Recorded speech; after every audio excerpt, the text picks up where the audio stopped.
n'abashinzwe umutekano mu rwego rwa gisirikare. Narindi mu mwuka njya kubona mbona njyanywe ahantu. Aho hantu najyanywe hari ahantu nagiye nsanga ari ingabo. Izi ngabo uburyo nazibonye bari bambaye uniforme. Muri uku kwambara uniforme nari mbahagaze iruhande ndi muri iryo yerekwa. Nabonaga bishimye.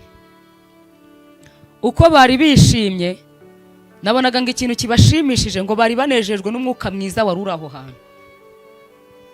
Uwo mwuka mwiza bakomeje kuwishimira kuko basekaga ubona banezerewe bameze neza. Uko bakomeje kwishimira icyo nabonaga nabwirwaga ngo wari umwuka mwiza wari aho hantu bari bari. Nagiye kubona mu kanya gatoya nk'ako guhumbya. Njya kumva numva hagati yabo muri bo hazamutse mwijwi ryari rifite imbaraga kandi rikomeye. Ryababwiye ngo muratunguwe. Rimaze kubabwira ngo muratunguwe rirababwira ngo kandi buri wese nahagarare mu mwanya we. Rirababwira ngo kandi buri wese afata intwaro ye. Ubwo nitegerezaga ndi mu mwuka nibajije ngo niki kibaye. Nahise njya kubona mbona hirya yaho bari bagoswe ariko bagotwa n'izindi ngabo. Izo ngabo zindi zabagose ikintu cyanteye ubwoba zaje zibateye zambaye uniforme isa n'izabo. Ijwi ryababwiraga ryababwiye ngo mube maso cyane kuko ingabo zibateye murasa mwambaye imyenda isa n'iyazo. Ngo kugira ngo rero muzineshe cyangwa muzitsinde nuko ugomba kuba uri maso uguteye ukamenya icyerekezo aturutsemo kugira ngo ubashe kumenya uburyo uhangana udahanganye na mugenzi wawe mwari muri kumwe kuko basaga. Muri ako kanya nagiye kubona mbona ba bantu babagezemo koko uko nabyumvaga mbona baje bambaye imyenda isa n'iyabo. Muri uko kwambara imyenda isa n'iyabo naherutse bivanze ariko ikintu nashimye bari maso ku rwego rukomeye. Bari maso kuko bahatanye bararwana. Njyewe ako kanya nahise mbava iruhande nsa nkaho ngiye. Muri uko kugenda ari byo nshaka kubwira abantu icyo Imana yanyerekaga. Nagiye ndavuga ngo ubuse ndajya he. Namanutse ngeze hepfo mabona igiti cyavoka. Icyo giti cyavoka nagiye abari cyo njyamo. Nyigiyemo ikintu cyambabaje nuko nubundi abanyuraga munsi bambonaga n'abandi mbese nta bwihisho bwari buri muri icyo giti n'iki Imana yashakaga kunyereka. Hanyuma ijwi rirambwira ngo none se ko wihishe muri icyo giti ukibonyemo ubuhungiro. Ndavuga ngo nta buhungiro mbonyemo. Ndamanuka ijwi ry'Imana rirambwira ngo subirayo urebe uko ibintu bigenze. Muri ako kanya ubwo nari nzamutse nsubiyeyo maze kubona ko nta buhungiro mbonye aho nari impungiye. Nazamutse nsubiyeyo nsanga zangabo zari zateye ingabo z'igihugu nubwo zari zaje zambaye uniforme isa n'izazo. Ryajwi ryababwiye ngo buri wese ahagarare mu mwanya we kandi afata intwaro ye. Nasanze uko bari bahari ariko bagihari ingabo zabateye ndazishaka ndazibura. Imana ishimwe kandi Imana ihabwa icyubahiro. Nazishatse ndazibura. Nuko ngo byabaye mu kanya gatoya bihita birangira no mu kanya gatoya ariko icyo Imana yashakaga kunyereka muri urwo rugamba cyangwa se muri icyo cyari kibaye yari intsinzi yari iri ku ngabo z'igihugu kubwo kuba maso kwazo. Rero ubutumwa Imana yampaye bwo kubabwira. Imana yantumye ngo mbabwire ngo mwe kwirara. Mube maso kandi mube maso cyane. Kubera ko mu kuba maso kwanyu hari intsinzi izabonekamo. Hari intsinzi Imana izabahesha kubona. Naga ari ku bwanyu kuko mwari mutunguwe. Mwari mwirawemo n'abantu. Ahangaha ntago ndi buze kuhasesengura cyangwa se kuhavuga. Kuko n'izina ry'abari babateye. Naryumvisha.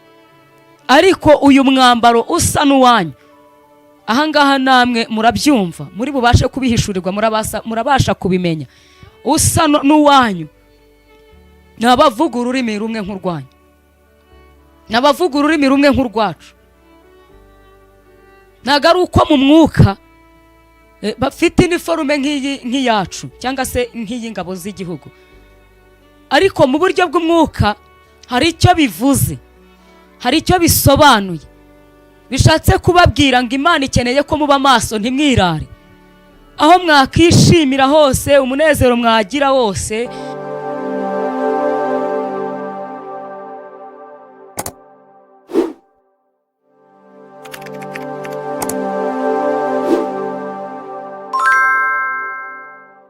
Mana nziza, Mana igira neza, Mana ikiranuka muri byose, kandi Imana y'impuhwe nyinshi n'imbabazi, turagushimye, turaguhimbaje, turagushimye twebwe abo warinze ukabarindira muri Kristo Yesu, ukaturinda kubw'ubuntu n'imbabazi. Ntuturinde kuko gukiranuka kwacu, ahubwo ukaturinda kubw'imbabazi zawe Uwiteka ushimwe. Mwanya nk'uyu tukimara kugushimira duciye bugufi mu mitima yacu, twemerere weze ubugingo bwacu ubutunganye, twemerere Uwiteka Nyiringabo Imana amaraso Kristo yamene ku musaraba Igorogota tweza dutunganye, adukureho icyaha n'igisa nacyo cyose mu izina rya Yesu. Ikintu cyose cyabera inkomyi ubu butumwa tugiye gutambutsa utwemerere gikurweho, kandi utwemerere ibirego Satani n'abadayimoni bazamurira kuturegesha mu maso yawe byose bikurweho mu izina rya Yesu Kristo nyagwara ku ngoma Imana. Tukimara guca bugufi tukweretse ko Mwami aha twicaye imbere y'isi yose, kubera ko hari ibyo tugiye gutanga nka message cyangwa ubutumwa bw'ibyo washyize ku mutima wacu, kugira ngo benshi babukurikirana babashe kubwumva, kandi nibamara kubwumva bubahindurira ubuzima. Natwe rero turasenze kuko turi abana b'abantu, twemeye kuba igikoresho cyawe kugira ngo udukoreshe. Reka tukubera akanwa Uwiteka, wowe urangurure ubwira ubwoko bwawe, kandi abari hirya no hino ushaka ko bumva aribo ubu butumwa bugeraho. Niyo mpamvu tugiye gutangira, Uwiteka turakwinginze ngo ubane natwe kandi udushyigikire mu izina rya Yesu Kristo. Utubere ingabo, udukingira ibyago n'amakuba mu izina rya Yesu Kristo. Reka utubere umurwanyi mwiza kandi utuneshereze, reka dutsindishirizwe nawe muri ubu butumwa. Kandi ndasenze kugira ngo ubu butumwa ubwo ngiye kubutambutsa unyemerere umwuka wera w'imbaraga aze ku buzima bwanjye mu izina rya Yesu Kristo. Unanize ibyananiza, uca intege ibyanca intege mu izina rya Yesu, kandi ibyankamura bikamaramo imbaraga. Ibyatuma ntanga iyi message nabi byose mbikuyeho mu izina rya Yesu. Satani unyura mu butumwa tuvuga kabutesha agaciro, izo mbaraga zose zikurweho kubw'ineza yawe Mwami. Bana nanjye rero uko nicaye kuri iyi kamera mu izina rya Yesu Kristo, unshyigikire kandi umishe mu ihema ryawe, umbere ubwugamo mu izina rya Yesu Kristo. Kandi ibyo ngiye kuvuga ntaba ari njye, ahubwo Kristo aba ari wowe, kandi uherekeze ubutumwa bugiye kunyura muri njye kugira ngo busohoze gukiranuka kwawe Uwiteka Nyiringabo Imana mu matwi y'abagiye kubwumva. Kandi buri wese uzatega amatwi, uzanyitegereza akabasha kureba ndetse no kumva, abashe kugira icyo akuramo agihishuriwe n'umwuka mu buryo bw'ukuri. Kandi Uwiteka Nyiringabo Imana commentaire imbi zose zaza zivuga kuri message igiye gutambuka, Uwiteka Nyiringabo Imana tuzihagaritse mu izina rya Yesu Kristo. Turakwinginze gutangirane natwe kugeza dushoje, kandi ubwo dusoza amahoro turagushima. Nanjye mbisabye nizeye mu izina rya Yesu, amen. Amen. Imana ishimwe. Uyu munsi ntago ari ikiganiro, ahubwo ni message Imana yampaye gutanga, ni message Imana yampaye kubwira abantu, ariko abantu mu buryo bubiri. Message ngiye gutanga irareba abantu bari mu nzego z'umutekano ku rwego rw'igihugu cyangwa se mu gihugu cyacu cy'u Rwanda, higanjemo abasirikare, nibo bashinzwe umutekano ahanini cyane n'inzego za polisi, ariko ahanini iyi message irareba inzego za gisirikare. Rero mbere yuko nyitanga cyangwa mbere yuko nyivuga, reka turirimbe ino ndirimbo kuko ntago ndi butinde imbere yanyu. Ni igihe gito, iminota itari myinshi cyane, ariko twumve n'icyo Imana ivugana natwe mu butumwa tugiye kumva muri iyi ndirimbo ya 74 mu ndirimbo z'agakiza.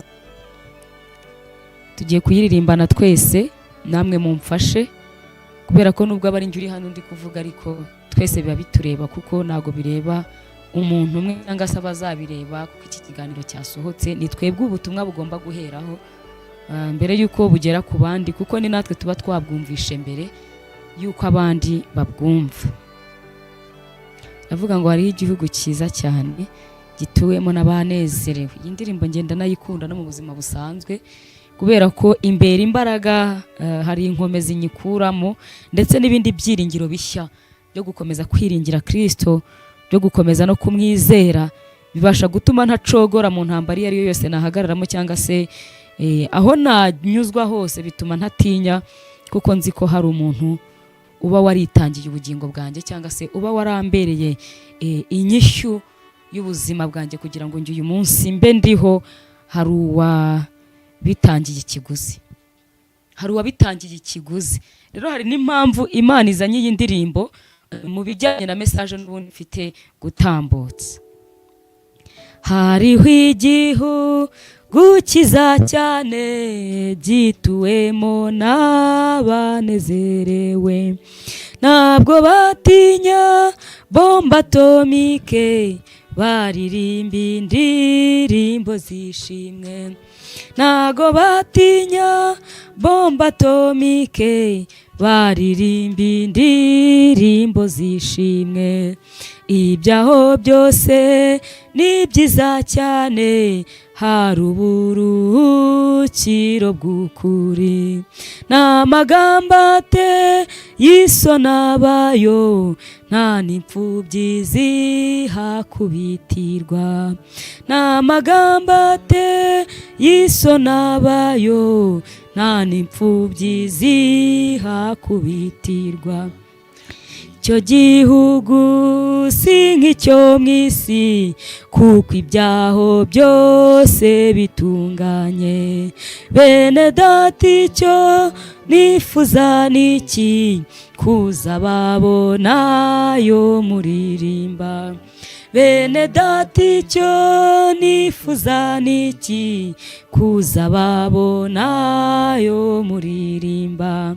Mbese ni ikiguzi kidutanga kwinjira muri uwo murwa mwiza? Nta kiguzi na kimwe twatanga, Yesu yishyuriye i Gologota. Nta kiguzi na kimwe twatanga, Yesu yishyuriye i Gologota. Mbese ni ikiguzi kidutanga kwinjira muri uwo murwa mwiza? Kiguzi na kimwe twatanga, Yesu yishyuriye i Gologota. Nta kiguzi kimwe twatanga, Yesu yishyuriye i Gologota. Yesu yishyuriye i Gologota. Aleluya. Imana yo mu ijuru ishimwe. Ngiye kuvuga igitero cya kane gusa. Imbya yaravuze ngo mbese n'ikiguzi kitwatanga kwinjira muri uwo murwa mwiza. Navuga ngo nta kiguzi na kimwe twatanga, kuko Yesu yishyuriye hehe? i Gologota. Imana yo mu ijuru ihabwa icyubahiro. Aha ngaha harimo kuvugwa Kristo. Kristo niwe waje atanga ikiguzi ku buzima bwanjye nawe, kugira ngo uyu munsi tube turiho. Nukuvuga ngo agakiza twahawe hari uwakapfiriye, hari uwakameneye amaraso, katangiwe ibitambo. Iki gitambo cyatanzwe n'umubiri wa Kristo. Kristo yemeye gupfa, apfira abantu, apfira abanyabyaha, kugira ngo twebwe tubone ubuzima binyuze muri we. Niyo mpamvu uyu muririmbyi aravuze ngo mbese ni ikiguzi kihe nshobora gutanga kugira ngo ninjire muri uyu murwa mwiza? Ni amafaranga, ni ubutunzi ntunze, ni ikihe kiguzi nshobora kuba natanga kugira ngo ninjire muri uyu murwa? Nta kiguzi rero na kimwe wabona watanga. Ntago ari ubwiza, si igihagararo, si kavukire nziza, ntago ari amafaranga utunze, nta kintu na kimwe dufite kuba twatanga kugira ngo twinjire muri uyu murwa mwiza. aravuga ngo impamvu nta kiguzi ni uko Yesu yishyuye. Aleluya. Ngo kandi yishyurira aho abantu Yesu yishyura ahantu hatandukanye n'aho abantu bishyurira imyenda yabo. Umuntu ajya mu mwenda wa banki bikaba ngombwa akajya kwishyura kuri banki n'ubundi. Umuntu akajya mu mwenda ry'umuntu ku giti cye bikaba ngombwa ko agomba gushaka uwo muntu kugira ngo amwishyure bingana n'umwenda agize gute amufitiye. Ariko Yesu we yaraje ngo yishyurira ku musaraba Igorogota, ahishyurira icyaba ikiguzi cyose cyangwa se icyari kuzaba ikiguzi cyose cyari kuzakenerwa kuri nge nawe kugira ngo tuture muri uyu murwa. Yesu yaragitanze, ubwo yatanze ubuzima bwe. Aleluya. Rero nyuma y'icyo kiguzi, nyuma y'icyo gitambo gishimwa kandi cyejejwe gitunganye mu maso y'Imana, nge nawe nta kindi gitambo tugifite gutamba mu maso y'Imana ngo twemererwe kwinjira aha hantu muri uyu murwa wera usibye gusenga no kwizera Imana no gukiranuka byonyine. Uyu yari Kristo witangiye abantu kugira ngo babone ubuzima. Ariko natwe muri iyi si dufite abantu bajya bitanga, bakitangira ubuzima bw'abandi cyangwa se bakitangira igihugu, bakemera no kubura ubuzima, bakemera kugira ibyo batakaza mu bice bigize umubiri wabo. Umuntu akabaho nta kaguru, akabaho nta kaboko, akabaho n'amaguru yombi yarakuweho. Kubera iki? Hari abo yitangiye. Aleluya. Hari abo yitangiye amaguru aragenda ariko bo babaho. Hari abo yitangiye akaboko kavaho ariko bo babaho. Hari abo yitangiye uyu munsi akaba ari mu kagare ariko bo bagira gute? Babaho. Icyo kintu ntago dukwiye kukirengagiza. Kristo yitangiye abantu atari beza, ari abanyabyaha, ari ukugira ngo nge nawe tubonere ubuzima muri we. Rero uyu munsi hari abandi bantu barimo bitanga hirya no hino tutareba. Nkunda kubwira abantu nkavuga ngo nubona uryamye mu nzu bugacya amahoro, ntuzatekereze ko nubwo waraye mu nzu hari undi waraye ku gasozi, hari undi waraye hanze. Uwo waraye hanze rero we yaraye ashaka uburyo wowe uryamye mu nzu ushobora gusinzira nta kiguteye ubwoba, nta kigukanze, ukaryama ugatuza. Ariko bakarara hanze, akarara mu mbeho, akarara agenda akurindiye umutekano kugira ngo twebwe turyame mu nzu tugire gute? Dusinzire. None se twebwe turyama mu nzu, hari abandi bataryamye mu nzu, hari abaraye ku muhanda, hari abantu bari hirya no hino, kandi nawe ni umuntu nkawe ariko yemeye kwitanga. Haleluya. Kugira ngo nge nawe tubone amahoro, yemeye kwitanga kugira ngo nge nawe tugire ubuzima.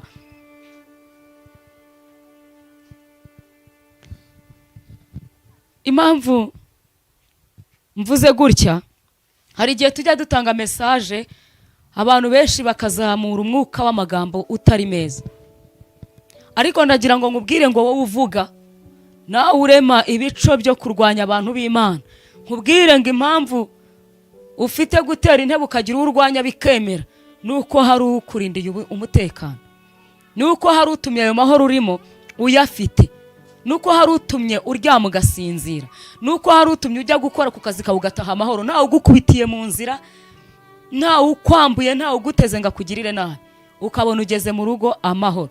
Nta cyatuma udatera intebe ngo urwanye abantu b'Imana, ubavuge nabi uko ushaka, ubahimbira ibirego, ubarwanye uko ubikeneye. Ariko nakubwira ngo impamvu igutera ibyo byose nuko utuje. Habaye hari ikikuriho kikwirukansa, habaye hari ikikuriho kikubuza ayo mahoro, ntiwanakicara n'umwanya n'umwe ngo ubone ayo magambo aho uyavugira. Rero icyo nabwira abantu nuko nubwo Kristo yaje mu isi kugira ngo tubone ubuzima, hari abandi bantu nabo bari ahandi hatameze neza, mu rugamba, mu bibazo bituma bashyira n'ubuzima bwabo mu kaga kugira ngo wowe ubona amahoro, kugira ngo wowe ubone iki? Ubuzima. Ibyo dukwiriye kubyubaha tukanabyitondera cyane, ndetse n'abashoboye gusenga tugasenga tubwira Imana ngo ayo mahoro agumeho. Aleluya. Amen. Twinginga Imana, tubwira Imana ngo ayo mahoro agumeho. Jewe nzaharanira igituma amahoro aza, nzaharanira igituma ubumwe bw'abantu bugumaho, nzaharanira igituma ntashobora kubuzwa amahoro mu gihugu cyanjye Imana yampaye guturamo, kubera ko ni igihugu gituwemo n'abantu kandi Imana yishimiye ko tugituramo, izana kiturindiramo. Ukeneye gusenga kuko nibyo ushoboye.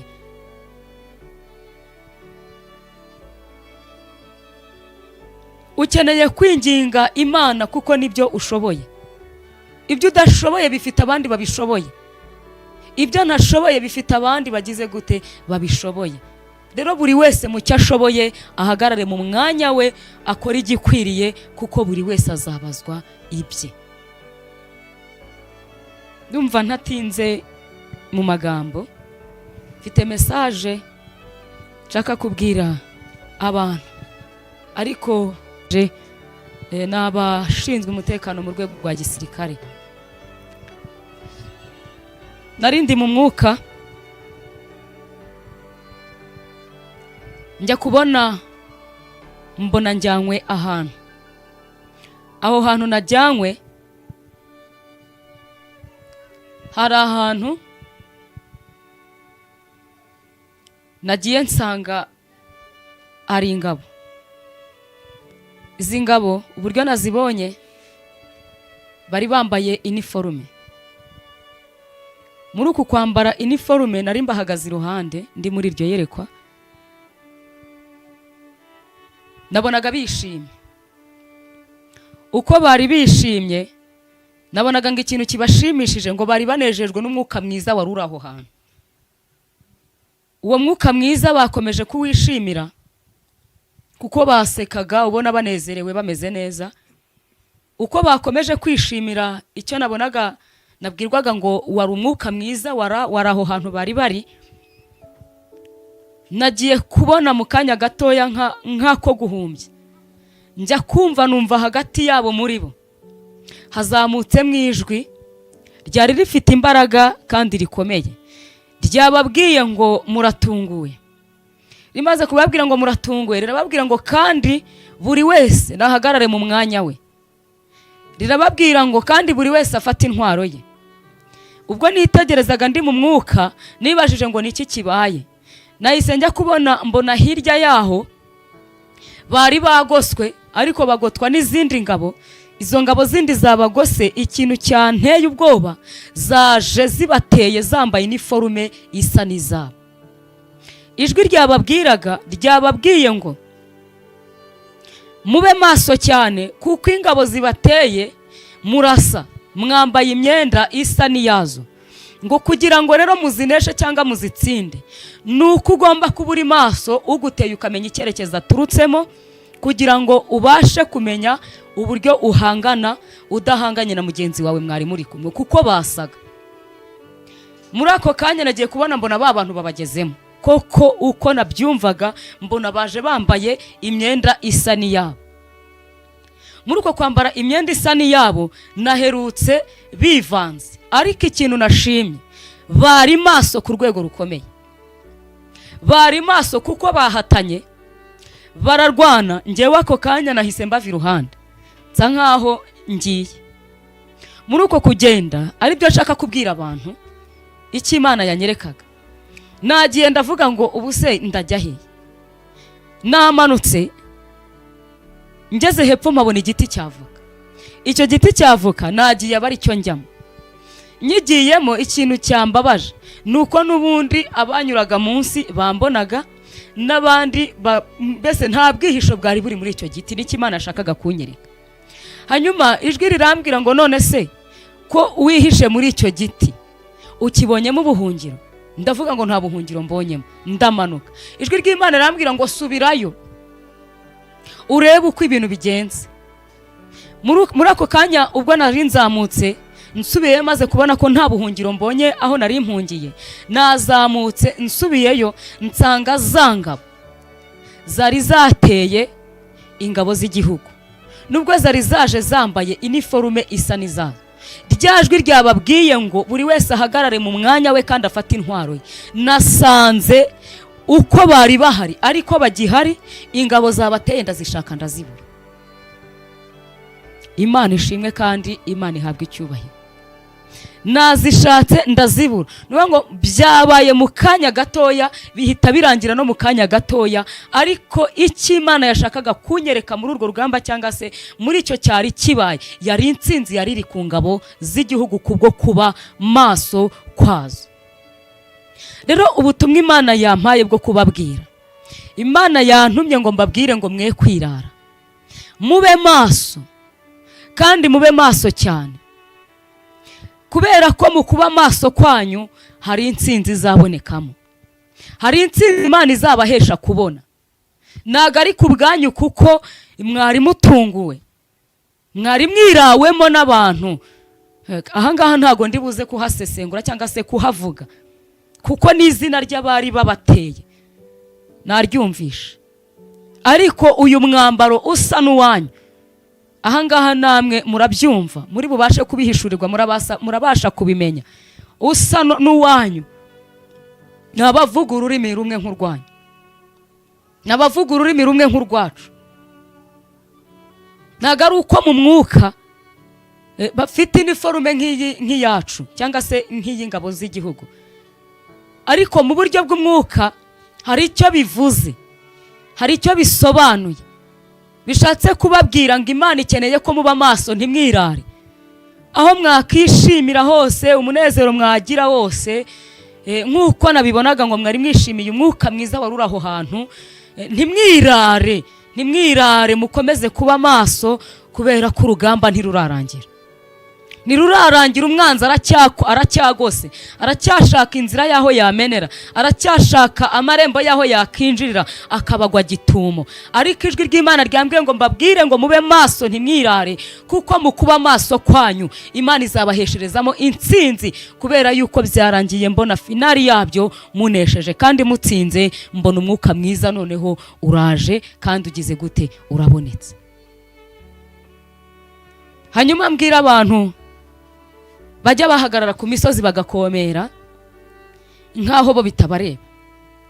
Imana yanyerekaga ko ibyaramuka bibaye, ingabo zigatsindwa, wowe muturage utuye mu gihugu cy'u Rwanda nta buhungiro wagira, ntaho kwihisha wabona. Wajya mu giti, wajya mu mazi, wajya mu mwobo, aho wajya hose mwubwirira itangazo rikubwira ngo nta buhungiro wagira gute wabona, nta bwaba buhari.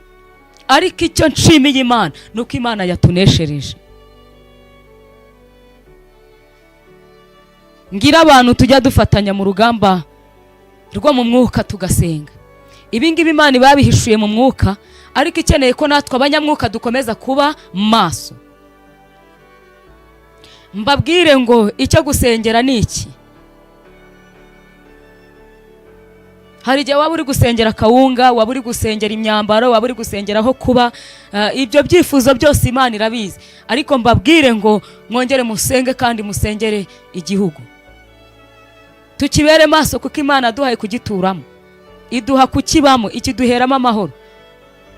Natwe ntago dukwiriye guhunga urugamba ngo tumenye ko hari abo rureba cyangwa se hari abo rugenewe, twebwe bitatureba. Ibiri kuri uri ku rugamba nawe birakureba mu muturage usanzwe, nanjye birandeba.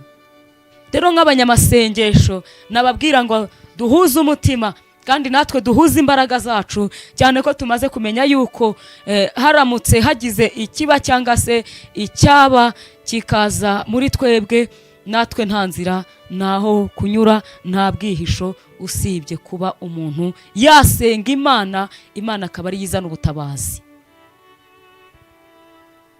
Rero mbabwire ngo dusenge muve mu gahuge, dusenge Imana, kubera ko umwanzi we ntago aracogora, umwanzi ntago aremera gutsindwa, aracyakomeje gushaka inzira, aracyakomeje gushaka irembo, aracyakomeje gushaka aho yaca.